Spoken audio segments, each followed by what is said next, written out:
707 특수무단장 김현태 대령입니다. 먼저 국민 여러분께 무거운 마음으로 깊이 사죄드립니다. 국회 국방위에 출석하여 제가 아는 모든 진실을 말씀드리고 싶었으나 기회가 없는 듯하여 이 자리에 섰습니다. 지금까지 저에게 많은 문자와 전화로 인터뷰를 요청해 주신 기자분들께 응답하지 못한 것은 절대 책임을 회피하고자 해서가 아님을 말씀드립니다. 저는 무능하고 무책임한 지간입니다. 부대원들을 사지로 몰았습니다.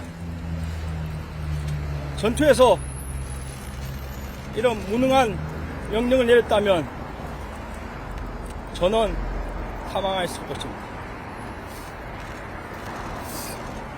지금 부대원들이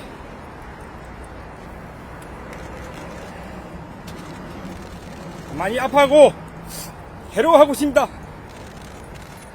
부대원들의 아내와 자녀들이 아빠의 눈치를 보고 있습니다. 국민 여러분, 707 부대원들은 모두 피해자입니다. 전 김용현 국방장관에게 이용당한 가장 안타까운 피해자입니다. 부대원들은 죄가 없습니다. 죄가 있다면 무능한 지휘관의 지시를 따른 죄뿐입니다. 국민 여러분, 꼭 부대원들을 용서해 주십시오. 707 부대원들이 행한 모든 잘못은 지휘관인 제가 모두 지고 가겠습니다. 어떠한 법적인 책임이 따르더라도 모두 제가 책임지겠습니다. 민주주의, 법치주의 국가의 군인으로서 잘못에 대한 모든 책임을 다하고 스스로 죄를 물어 사랑하는 군을 떠날 것입니다. 꼭 그렇게 되도록 국민 여러분께서 도와주십시오.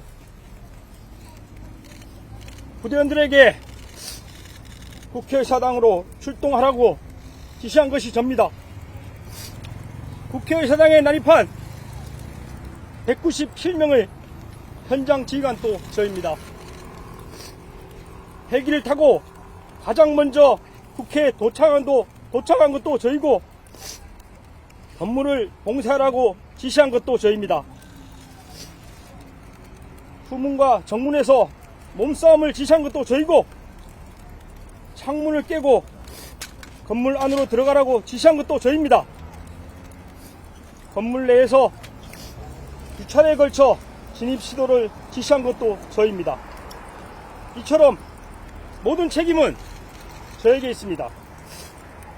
다시 한번 간곡히 부탁드립니다. 부대원들은 이용당한 피해자입니다. 오직 국가와 국민을 위해 청춘을 바치고 있는 대한민국과 군과 평화를 사랑하는 여러분들의 아들과 딸입니다. 미워하십시오. 많이 원망하십시오. 하지만 절대 707 부대와 부대원들을 버리지 말아 주십시오.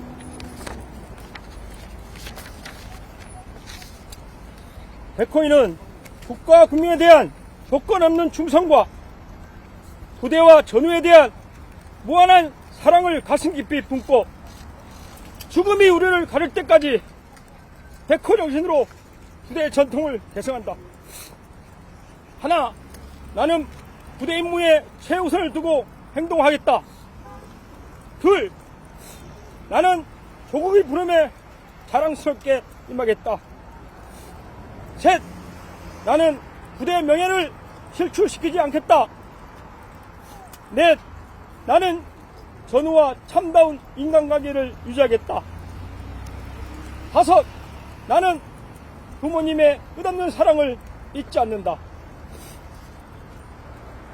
국민 여러분, 제발 제가 모든 죄를 짊어질 수 있도록 허락해 주십시오.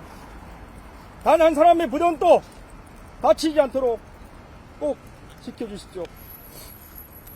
그들 모두가 소중한 대한민국의 아들과 딸임을 꼭 기억해 주십시오. 이 어떠한 질문도 성실히 답변드리겠습니다. 다시 한번 국민 여러분께 큰 아픔을 드려 죄송합니다.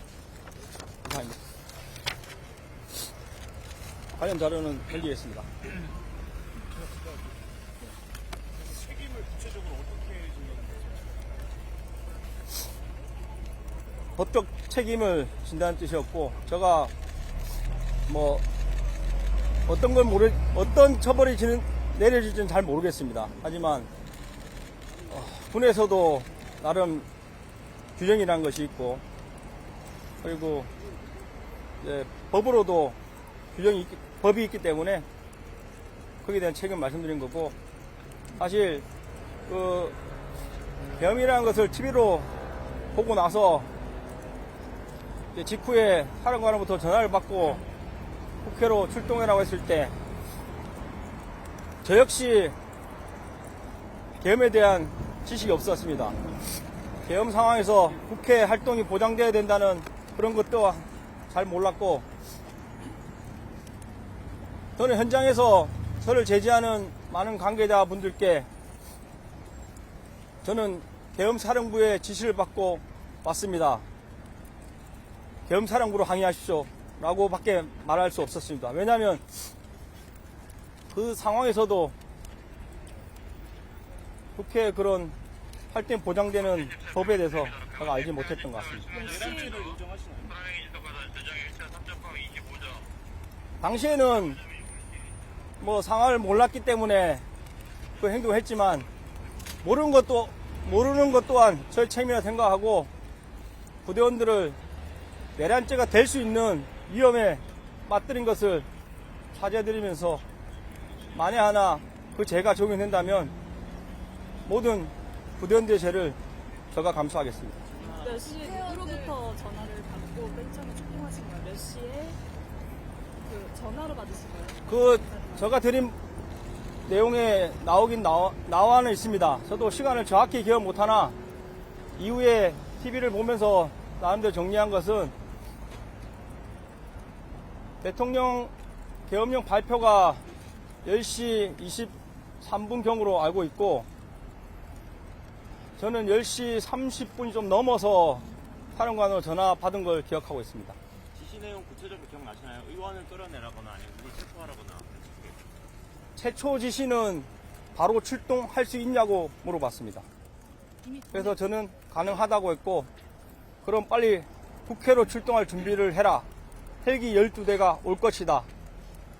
그 말만 듣고 부대원들을 다그쳐서 출동 준비하는데 20-30분이 걸렸던 것 같습니다.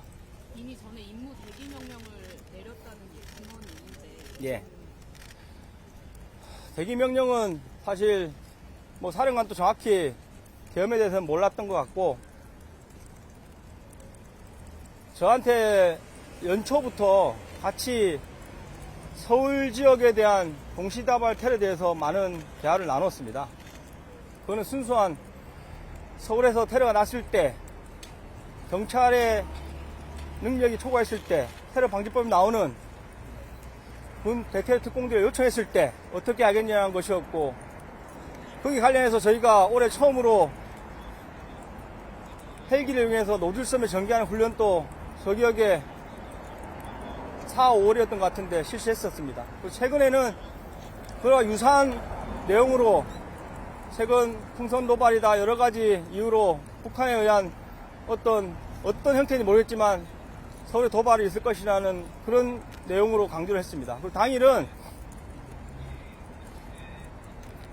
그 관련된 훈련을 하자고 했습니다. 그래서 저희 내부적으로 판단한 것은 설사 북한에 의한 도발일지라도 저희가 국방부 대테러 훈련상에 민간인을 대상으로 군이 총기를 사용한 것은 엄격히 금지되어 있습니다. 그러다 보니까 어제 그 당시 훈련 준비 내용은 비살상 무기를 사용한 무력 진압 작전이었습니다. 그래서 낮에 이미 부대원들은 훈련에 관련된 분장 검사를 마쳤고, 휴대하는 무기는 개인별 테이저건 한정과 그리고 공포탄 휴대 장착은 아니었습니다. 그리고 제가 필요한 방패라든지 인원을 포박할 수도 있으니 케이블 타이 이런 것들을 원래 휴대하는 거지만 잘 챙기라고 다시 한번 강조했었습니다.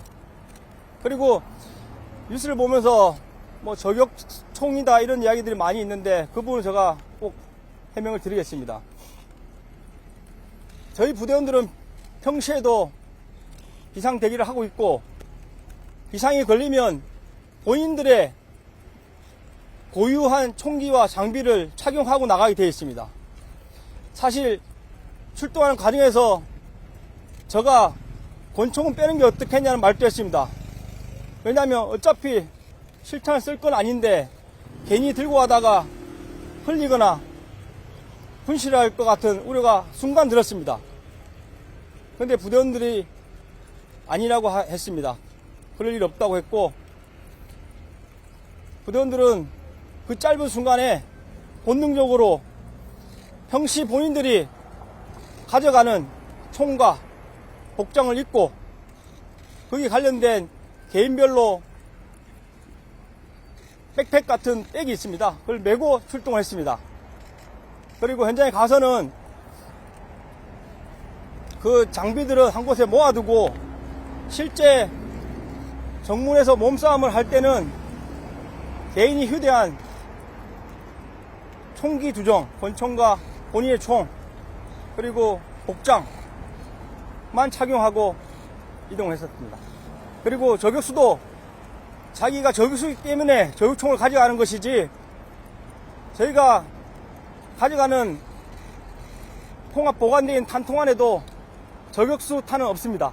거기는 제가 헬기별로 한 통씩 실탄은 통합 보관해서 별도로 관리하도록 했는데, 거기에는 개인별로 5.56mm 10발, 9mm 10발을 지급할 수 있도록 헬기별 8명 기준 그렇게만 들어있습니다.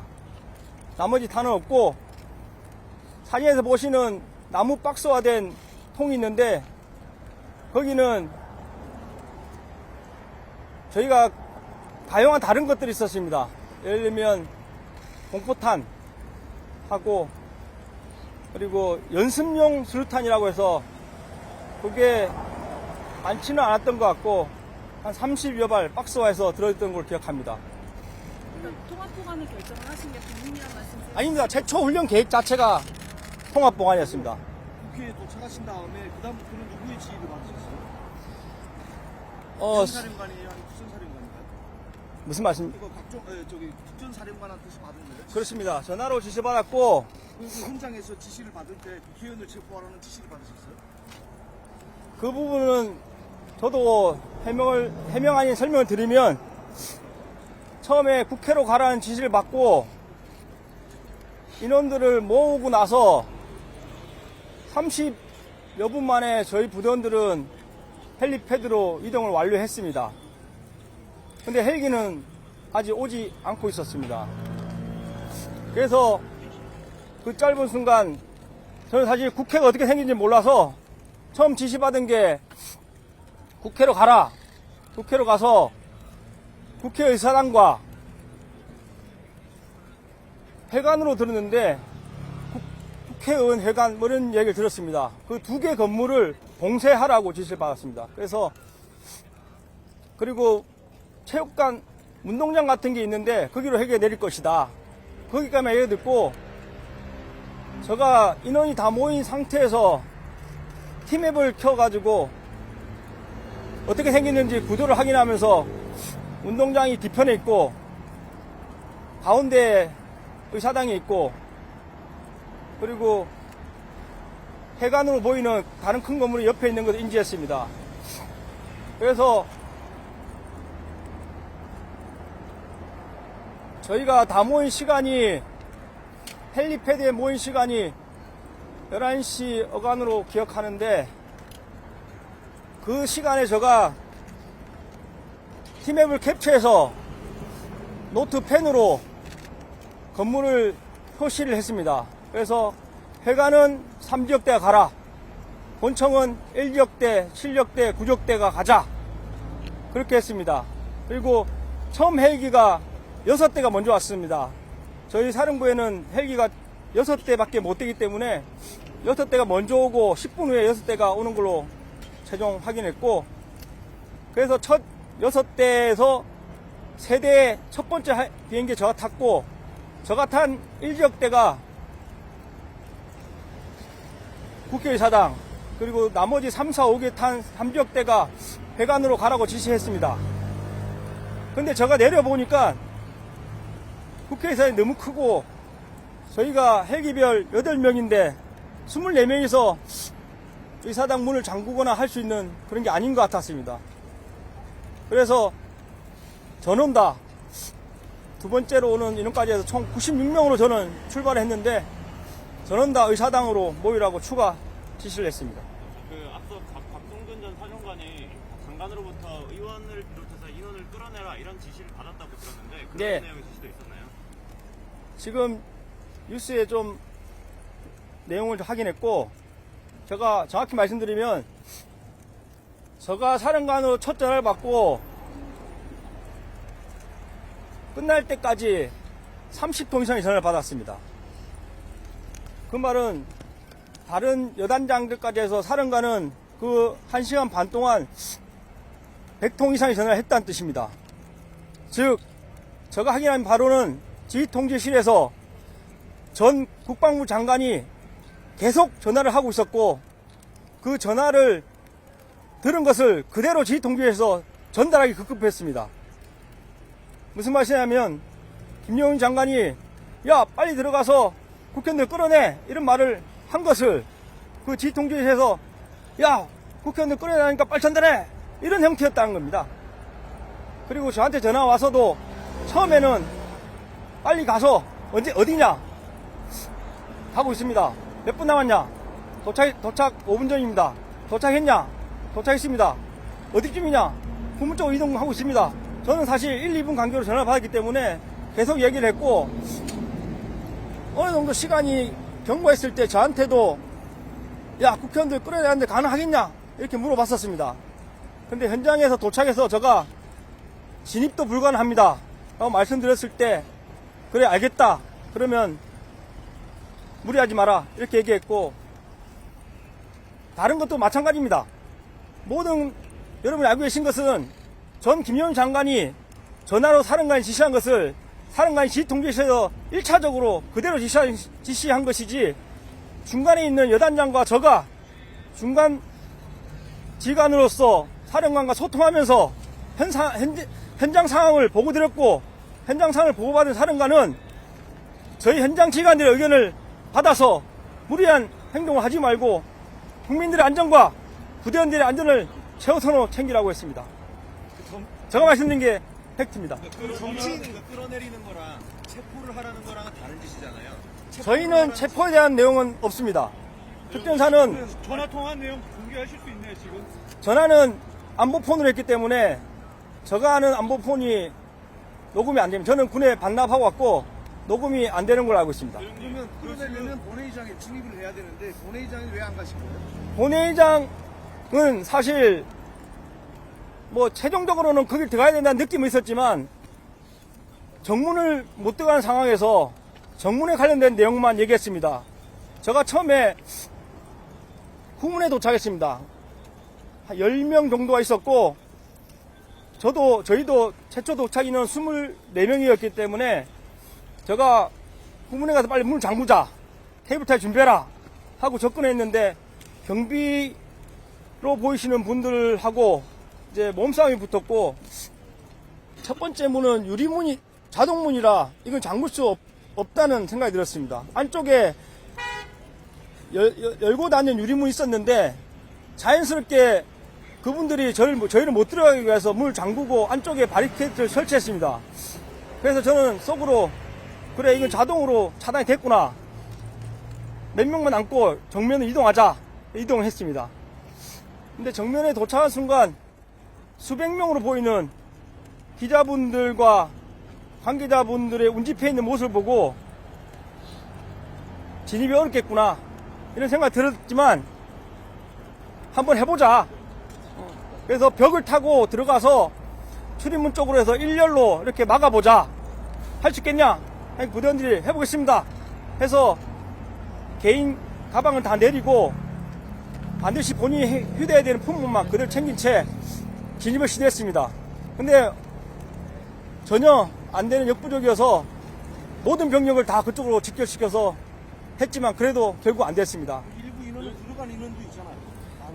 정문에서 최선을 다했으나 할 수 있는 게 없어서 제가 사령관께 진입이 불가능하다고 말씀드렸습니다. 그리고 큰 마찰이 있을 수 있고 부대원들도 지금 힘들어하고 통제가 어렵다고 이야기했습니다. 그래서 사령관도 동의했고 병력을 최대한 뒤로 뺐습니다.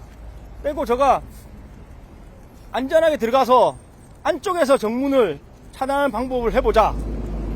다른 출입문이나 열려있는 창문을 확인해라. 급하게 지시했는데 부대원들이 모든 문을 열어봤지만 다 잠겨 있었습니다. 하나씩 열면서 우측 측면까지 이동을 했는데 모든 것이 잠겨 있어서 제가 급한 마음에 그러면 안 되겠다, 창문을 깨자, 깨봐라 지시했습니다. 근데 생각보다 유리문이 잘 안 깨졌습니다. 필름으로 된 약간 강화 유리 같은 느낌이었고 망치를 썼는데도 제대로 안 깨졌고 높이도 있었습니다. 그 깨는 시간이 30초 이상 소요된 것으로 생각되고 그 소리에 관계자분들이 몰려와서 저희를 저지했습니다. 그래서 최종 14, 15명이 넘어간 것을 기억하고 저가 10번째 정도로 넘어갔습니다. 그러니까 정리를 해보면 예. 사령관한테 곽중훈 사령관한테 처음 지시받은 거는 예, 봉쇄하라였습니다. 봉쇄하라, 예. 진입하라라는 지시. 진입은 없었습니다. 건물을 봉쇄해서 확보하라. 본인 판단이신 거예요? 그 진입을 하게 된.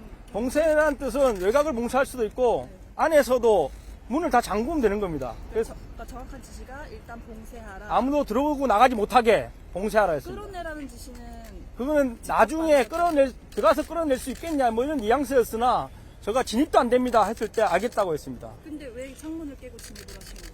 아까 말씀드린 대로 정면은 너무 위험했고 안으로 들어가서 저는 안쪽에서 정문을 막을 수 있을 거라 생각했습니다. 아, 그럼 창문을 깨고 들어간 게 본회의장으로 가기 위해서가 아니라 아닙니다. 정문을 막기 위해서라. 그래서 제가 첫 번째 방향을 몰랐기 때문에 왼쪽으로 가면 정문인 것 같다. 그래서 왼쪽으로 가자 해서 문 열 준비를 했을 때 저를 포함 12명으로 기억하는데 문 앞에도 기자분들이 와 있었습니다. 저희를 막을 정도의 숫자는 아니었지만 기자분들이 와 있어서 문을 열자마자 좌측으로 뛰라고 했습니다.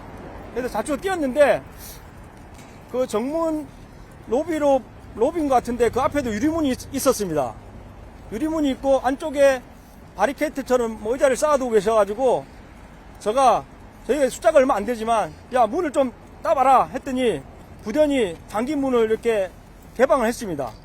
유리문을 열고 밀고 들어가려고 하는 찰나에 상대편에서 누군가가 소화기를 뿌리고 해서 제가 이건 아닌 것 같아 해서 야 뒤로 물러라 철수해라 이렇게 했습니다. 혹시 윤 대통령한테 직접 전화 받으신 거 있어요? 없습니다. 저는 정치인 저는 명단은 사령관으로부터 안보폰으로 전화를 받으면서 지시받았지 그 외에 전화를 받은 거 일체 없습니다. 김장관한테 직접 없습니다. 전화 받은 것도 없고. 예. 정치인 명단을 좀 서면으로든 구두로든 전달받은 게 있나요? 없습니다. 저희는 정치인 관련돼서는 일체 없습니다. 끌어내라는 명단은 따로 없었어요. 명단은 없었습니다. 저한테 중간에 말한 뉘앙스는 국회의원들이 모이고 있단다. 뭐 150명을 넘으면 안 된단다. 막아라. 안 되면 들어가서 끌어낼 수 있겠냐. 뭐 이런 뉘앙스였습니다. 그러니까 저 같은 거 끌어낼 수 있겠냐라고 네. 의견을 구한 근데 거고 안 근데 현장에서는 된다는 진입도 안 됩니다.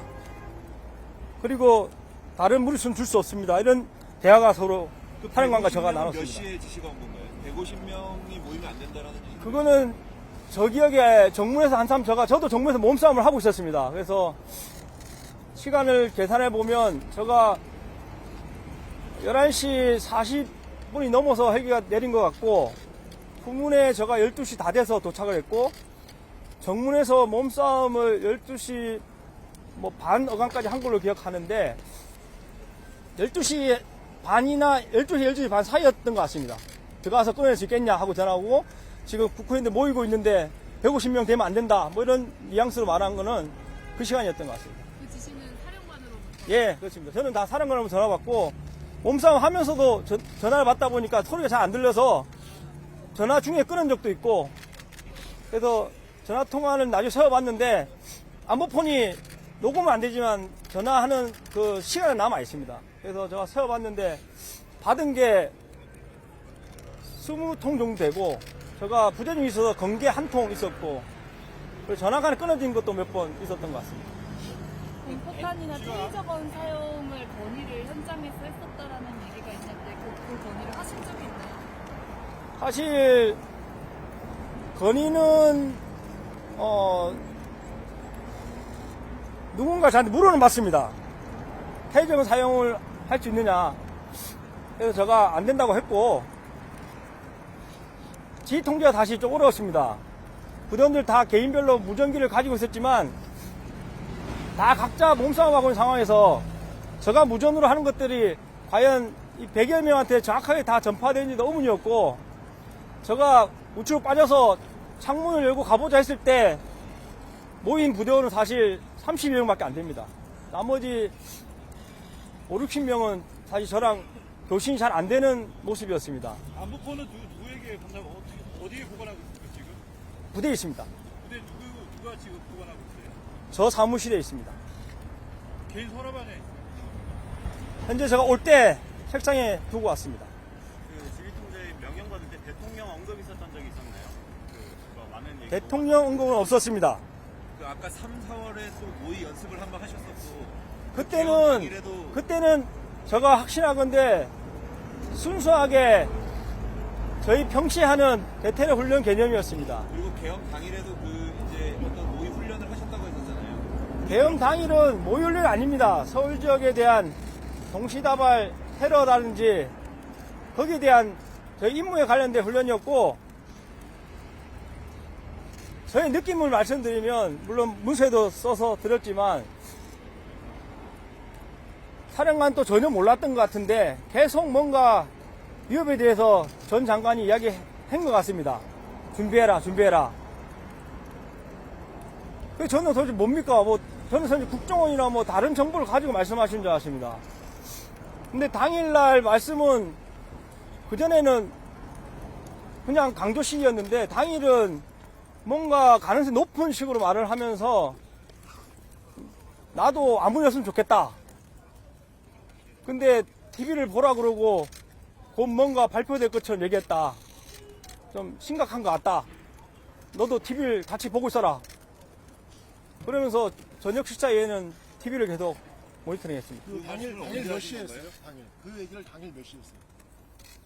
몇 시? 저랑 그날 저희 본인께서 마음이 무거웠는지 저녁 식사를 같이 하자고 해서 저랑 사령부 차장들 둘이 한 게 아닙니다.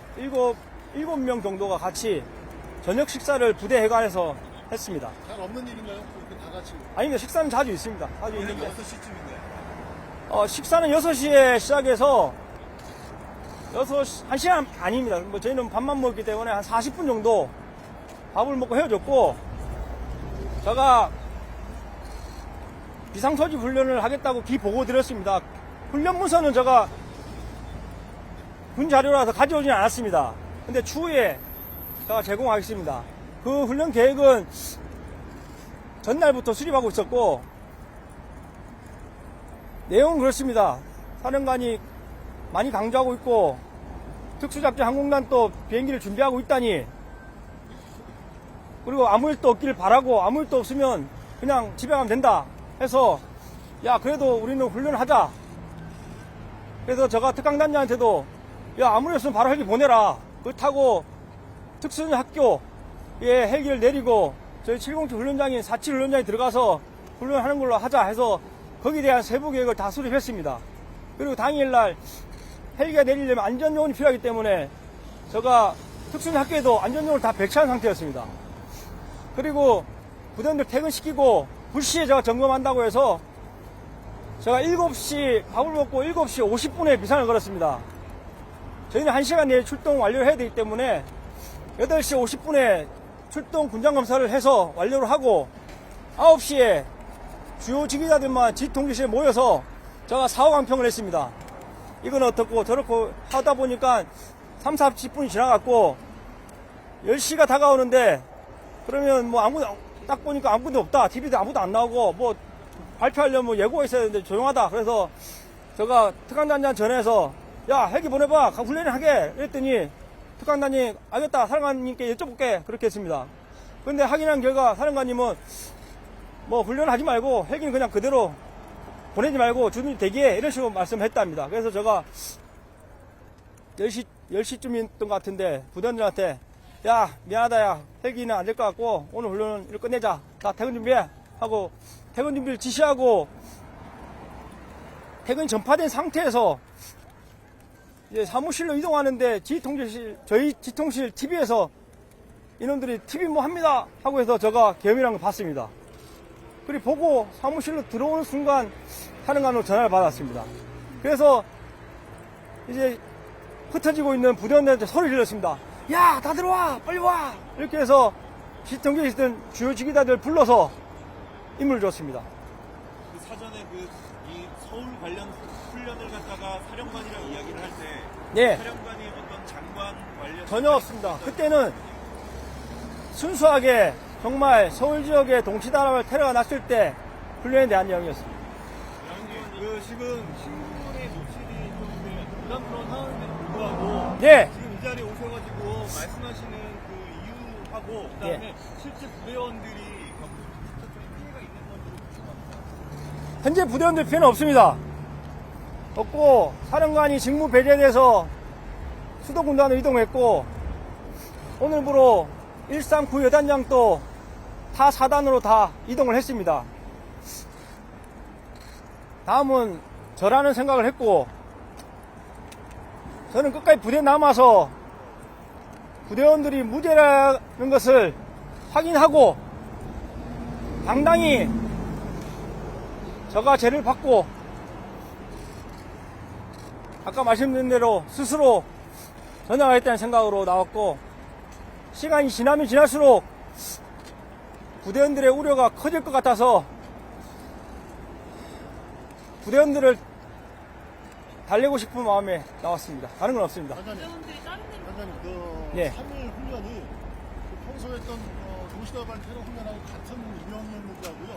3일 훈련은 훈련 계획이 언제 작성됐는지 모르겠어요. 훈련 계획은 제가 전날부터 지시해서 저희 내부적으로 작성을 했고 문서 나중에 필요하면 공유 드리겠습니다. 갑자기 잡힌 건 아니라는 얘기예요? 예? 3일 훈련이 갑자기 잡힌 건 아니라는 얘기예요? 아닙니다. 예.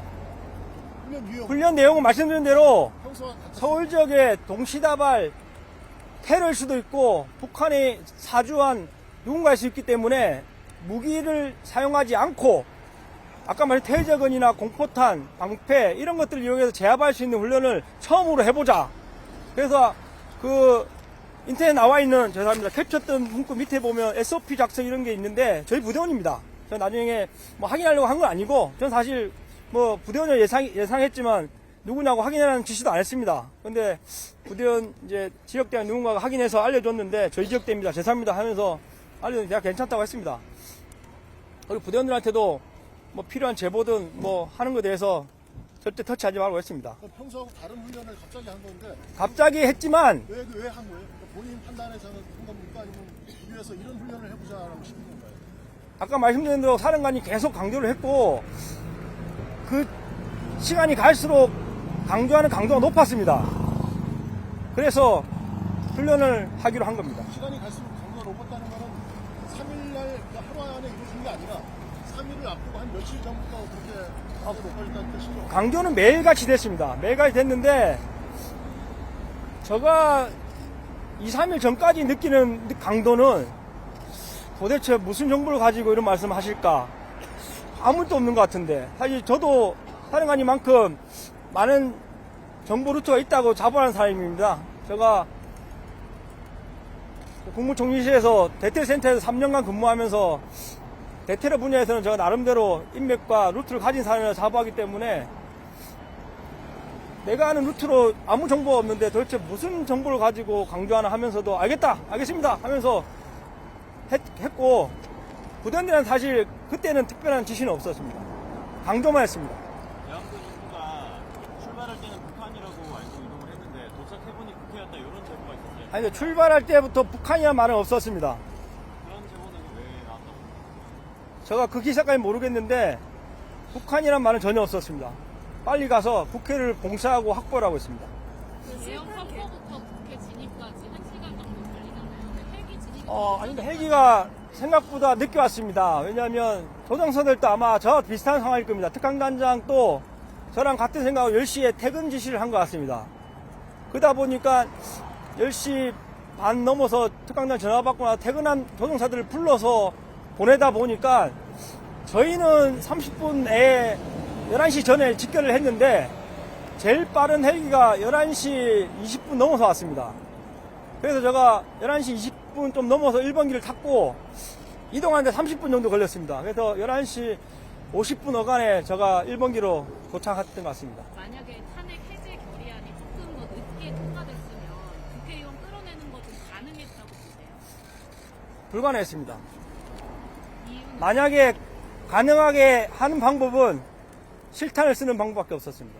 그건 상상도 하지 않았고 제가 설사 지시했더라도 그 말을 따를 부대가 한 명도 없습니다. 그 실탄 개별 지급을 한 통에 있습니다. 말하라고 한 게 네. 박준훈 사령관은 본인 지시로 개별 휴대 하지 않고 통합 휴대하게 시켰다라고 말씀하셨는데 사령관도 지시했고 저희는 그 훈련 자체도 통합 보관이었고 왜냐하면 비상시 대비를 해서 저희는 탄을 항상 휴대를 합니다. 예를 들어서 여름에 바닷가에 해상훈련을 가더라도 저희 군인들은 총과 탄을 가져갑니다. 그래서 탄은 동일한 방식으로 통합 보관을 하고 총은 바닷가에 별도 보관을 합니다. 총 쓸 일이 없지만 혹시라도 정군의 국기 도발이라든지 위협 상황이 생길 수 있기 때문에 저희 군인들은 모든 훈련에 총을 가져가고 탄은 통합해서 가져가는 게 원칙입니다.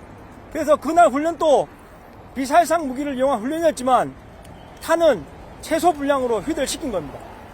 통합 보관을 시켰지 사용하기 위한 목적이 아닙니다.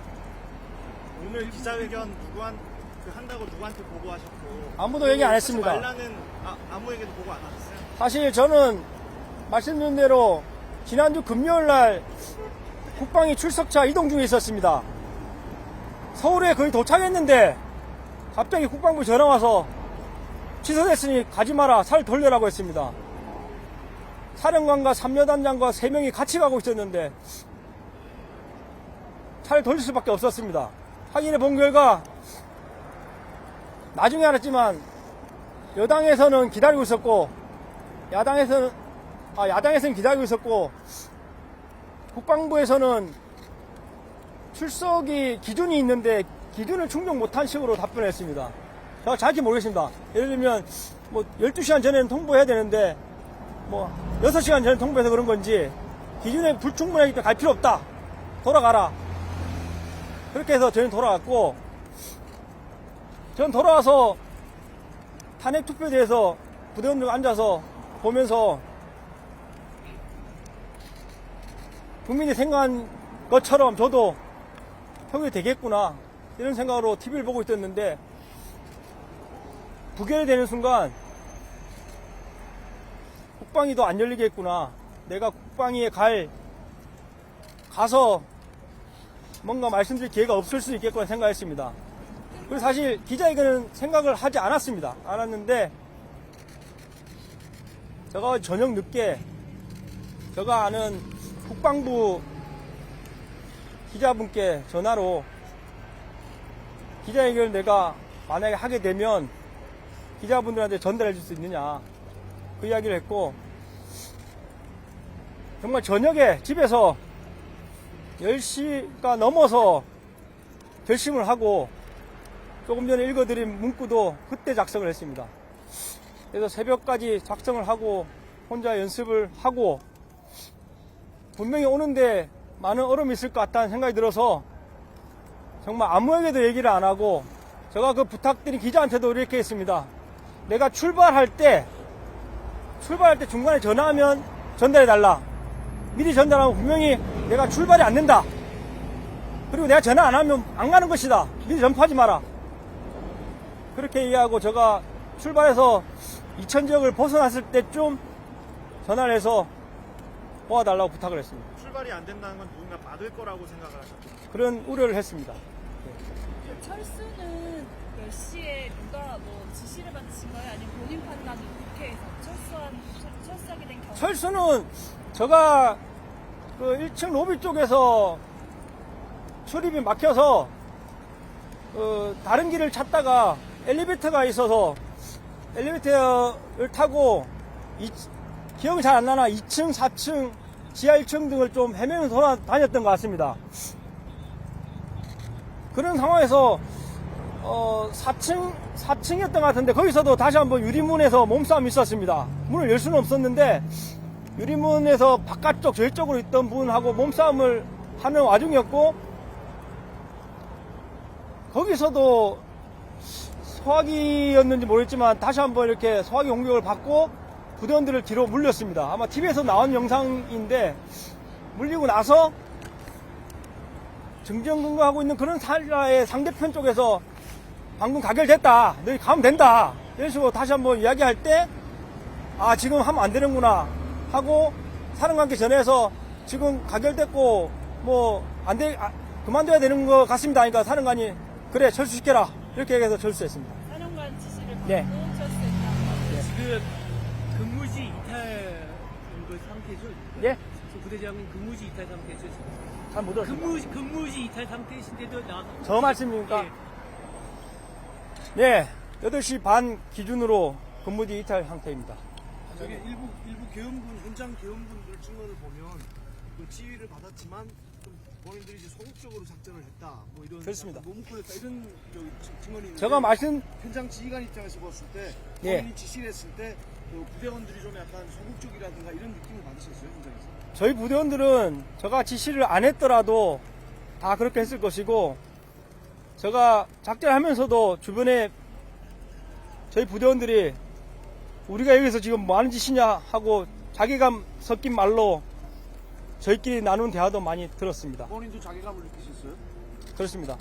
저는 사실 죄송한 말씀이지만 당시에는 자괴감을 느낄 찰나도 없었습니다.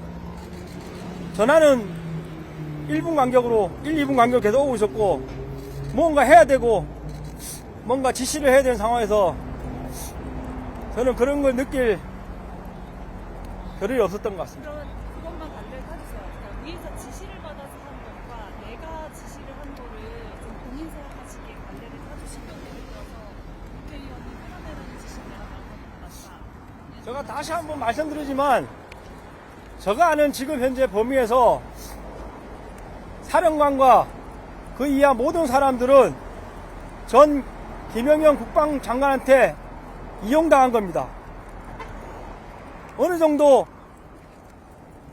먼저 조짐에 대한 정보를 받았을지언정 모두가 계엄 선포를 생각도 못했고 상상도 못했습니다. 그리고 계엄이란 말이 떨어진 순간 아시겠지만 저도 경험하지 못한 겁니다. 계엄이란 말에 시키는 게 빨리 해야 된다는 몸이 움직이고 있었습니다. 다른 건 전혀 고려할 틈이 없었습니다. 단장님, 아까 진입을 한 게 봉쇄를 더 효율적이고 더 완벽하게 하기 위해서 진입을 했다고 그렇습니다. 얘기하는데, 제가 그런데 예, 나중에 이제 의사당에서 끌어낼 수 있느냐라는 지시를 받았을 때는 그 전에 진입을 하라는 지시가 있었기 때문에 그 지시가 나왔을 텐데 그거 이후에 예. 진입 지시가 있었습니까? 진입 지시라기보다 진입할 수 있냐고 물어봤고 제가 분명 말씀드렸지만 진입이 불가능하다고 얘기했고 제가 의원님 실명을 거론해도 될지 모르겠지만 이 부분을 해명하기 위해서 말씀드리면 제가 안에서 길을 헤매고 있을 때 지하 1층으로 생각되는데 안규백 의원님이 오고 계셨습니다. 의원님은 저를 모르시지만 저는 의원님을 알고 있습니다. 그래서 인사를 드릴 수는 없었지만 저희 부대원들한테 아무 지시도 안 했습니다. 그리고 의원님 지나가실 때 몸을 피해서 비켜드렸습니다. 왜냐면 제가 받은 임무는 봉쇄였고 이미 들어온 사람은 들어온 사람이고 말 그대로 들어오고 나간 걸 막으라는 그런 개념으로 얘기했기 때문에 만약에 제가 국회의원들을 끌어내거나 한 명이라도 잡으라고 했으면 제가 뭔가 안규백 의원님께 뭔가 임무를 줬을 겁니다. 이 부분은 그때 옆에 보좌관 또 몇 분 같이 들어오시는 걸 기억하는데 그런 분들께 확인하시면 될 것 같습니다. 아, 이미 본인은 끌어내란 지시를 저는 끌어내란 지시는 드린 상황이었지만 없었고 본인이 소극적으로 그냥 그렇습니다. 그거를 전달하지 않았다. 예. 한 명이라고 막 되는 건가요? 아, 전혀 그런 게 아니었고, 아까 말씀드린 대로, 가결되는 것을 우려했던 것 같습니다. 계속 국회의원들이 늘어나고 있다. 150명 넘으면 안 된다. 들어갈 수 있냐? 이게 핵심이었고, 저는 들어가기 제한됩니다. 들어가기 제한되는데 뭘 끌어내겠습니까? 만약에 제가 들어갔습니다 하면 뭐 끌어내봐라 하던 지시가 있었겠지만 그 단계가 가기 전에 상황 종료됐습니다. 150명 넘으면 안 된다라고 한게 사령관이 이야기했어요. 사령관 얘기하셨고 김영은 전 장관이 지시한 것 같습니다. 사령관이 그런 거 알 리가 없는 상황이었습니다. 어쨌든 창문을 깨고 들어간 건 본인 예, 지시고 제가 판단이다. 정문에서 진입하는 거는 무리수가 있고 부대원들도 약간 격하고 많이 저희 부대원도 많이 맞았습니다. 그래서 흥분하거나 했을 때 다른 우려가 있었기 때문에 정문에 대한 몸싸움을 철수 지시를 하고 무언가를 해야 됐기 때문에 다른 문을 찾는 과정에서 깨고 들어갔습니다. 그러니까 총 최고치이 197명이라고 아까 말씀하신 거예요? 그때 197명이 맞아요? 예, 사실 저는 96명으로 알고 출발을 했습니다. 근데 제가 몸싸움하고 있는 찰나에 추가 인원이 필요했다고 판단했는지 사령부에서 추가 12대를 다시 돌려보낸 헬기를 이용해서 저희 부대원들을 다시 데리고 온 것 같습니다. 그래서 제가 다 끝나고 알았습니다. 부대원들이 제가 생각한 거에서 한 번 더 와서 총 192명이 왔다고 보고를 했는데 부대에 와서 인원을 다시 파악해보니까 출동병이 197명이었습니다. 단장도 모르는 인원이 추가가 돼 있었다는 말씀이세요? 네. 물론 뭐 저희 707 단에도 지휘 통제실이 있기 때문에 당연히 사령부에서 저희 단으로 전화해서 추가 100명을 더 준비해라 하고 출발시켰을 겁니다. 당연히. 근데 그런 내용들이 저까지 전파될 겨를은 없었습니다. 저는 안보폰으로 사령관과 통화하는 게 너무 급급했고 다른 지휘할 겨를은 별로 없었습니다. 현장에서 방첩사 관계자들이랑 소통할 그런 방첩사는 저는 전혀 알지 못합니다. 전에도 그렇습니다. 방첩사는 전혀 알지 못합니다. 작전 끝나고 김용현으로부터 연락을 받거나 없습니다. 아니면 말을 전해 듣거나 한 것도 없나요? 뭐 이번 작전이 뭐 어땠다? 제가 아는 바는 없습니다. 저는 작전 위에는 별로 관여한 게 없고 사실 부대원들 보기도 제가 미안해서 부대원들한테도 별도 얘기를 하지 않았습니다. 잘 못 들었습니다. 죄송합니다. 장관이 707 이용에 대해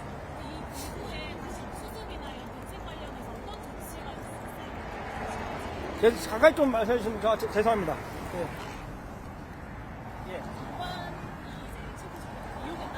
예. 이후에 이런 후속 조치나 관련해서 대체 어떻게 좀 수습이 이루어져야 될지.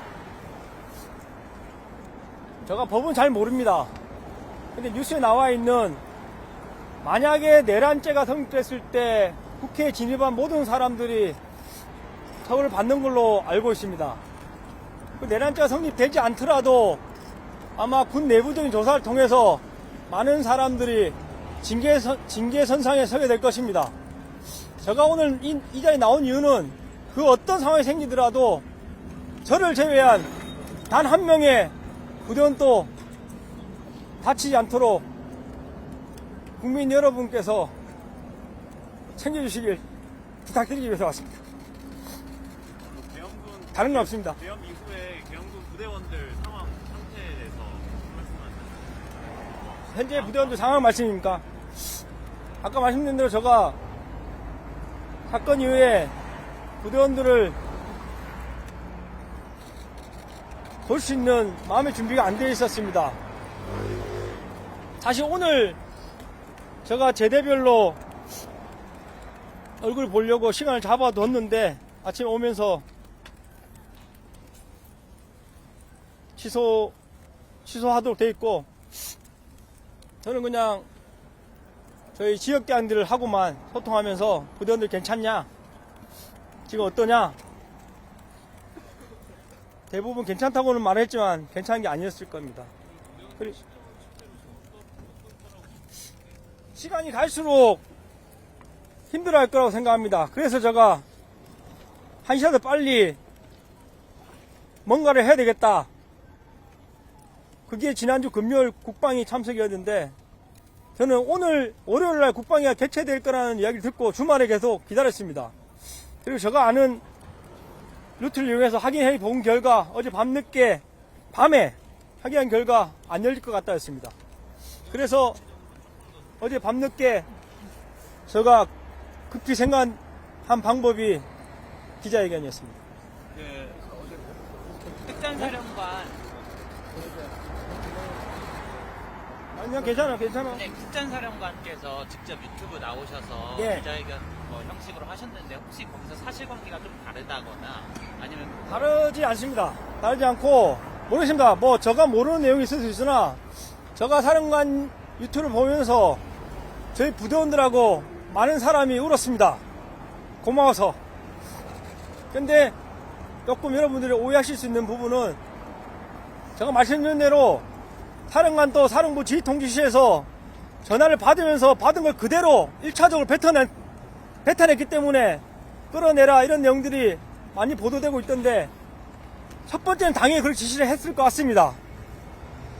하지만 그 내용들이 현장에 있는 저나 다른 여단 지휘관들한테 전달됐고, 현장에 대한 상황을 사령관께 설명했을 때 절대 무리하지 마라, 알았다, 하지 마라, 이런 식으로 해서 정정 지시를 했기 때문에 최종적으로 부하들한테 끌어내라, 무기를 사용해라는 지시는 사령관으로부터 일체 없었다고 이해해 주십시오.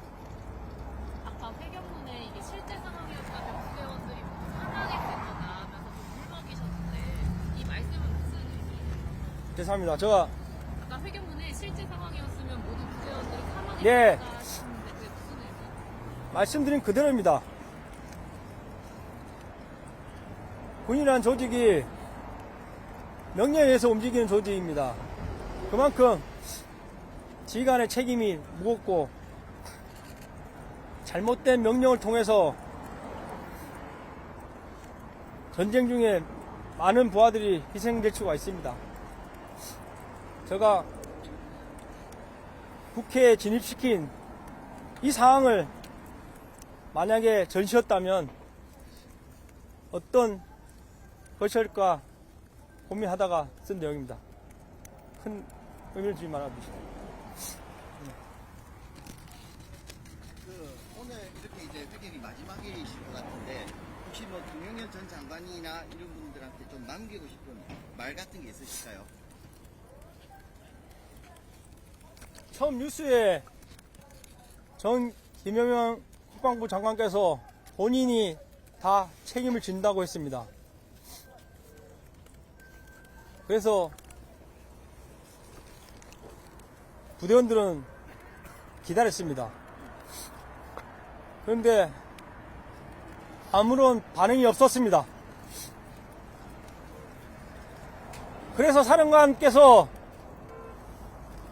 부대원들을 구하고자 고백을 한 것으로 알고 있고, 저도 똑같은 심정으로 사령관께서 못 막으신다면 저라도 어떻게 막아보자 하는 심정으로 나왔습니다. 만약에 저희 부대원들한테 저가 다 짊어져야 되는데 그러지 못하게 된다면 분명 다음 지가 아닌 저희 지역대장 선원들이 막을 것입니다. 그럼 혹시 이 시점에서 김영현 국방부 장관에 대해서 어떤 원망 같은 마음이 있나요? 이용당했다고 하셨으니까 말씀드린 대로 많이 원망스럽습니다. 그 사건 이후에 김영 장관으로부터 전 장관으로부터 뭐 미안하다든가 이런 사과의 말 같은 걸 간접적으로 전달받는 게 있어요? 없습니다. 그런 거 받고 싶지도 않고 저는 오직 부대원들 지키고 싶을 뿐입니다.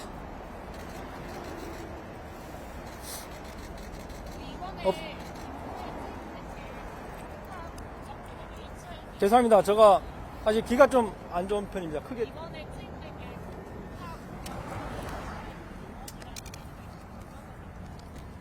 HID가 투입됐나요?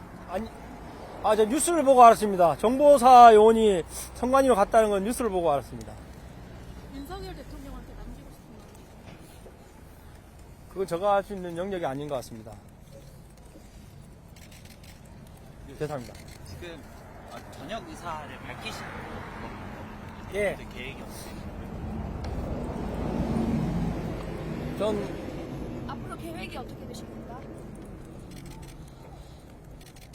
세부 계획은 없습니다. 말씀드린 대로 부대원들의 안전을 확인하고 부대가 짊어져야 될 벌이 있다면 저가 받고, 그게 끝나면 전역할 생각입니다. 그 격렬하게 저항하는 시민들 보면서 어떤 느낌이 드십니까? 사실 당시에는 말씀드렸다시피 봉쇄해야 된다는 임무에만 집중했습니다. 저항하시는 것에 대해서 당시에는 깊이 생각 못했습니다. 돌이켜보건대 많이 죄송스럽고, 모 국회의원님께서 보좌관이 크게 다치셨다는데 괜찮으시면 좋겠습니다.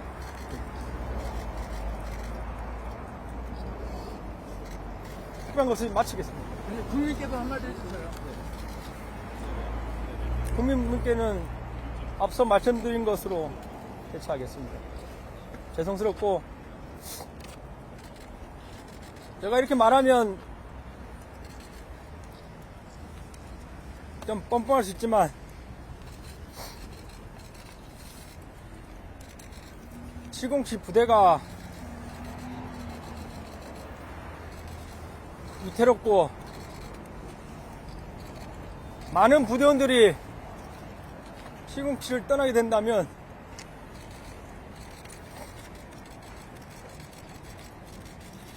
국민 여러분께서도 많이 가슴 아프실 겁니다.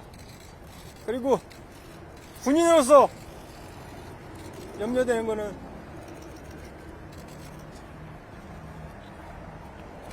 이런 군 분위기로 인해서 우리 군에 위기가 올까 하는 염려가 많이 듭니다. 그런 일이 없도록 국민 여러분께서 꼭 도와주시기 바랍니다.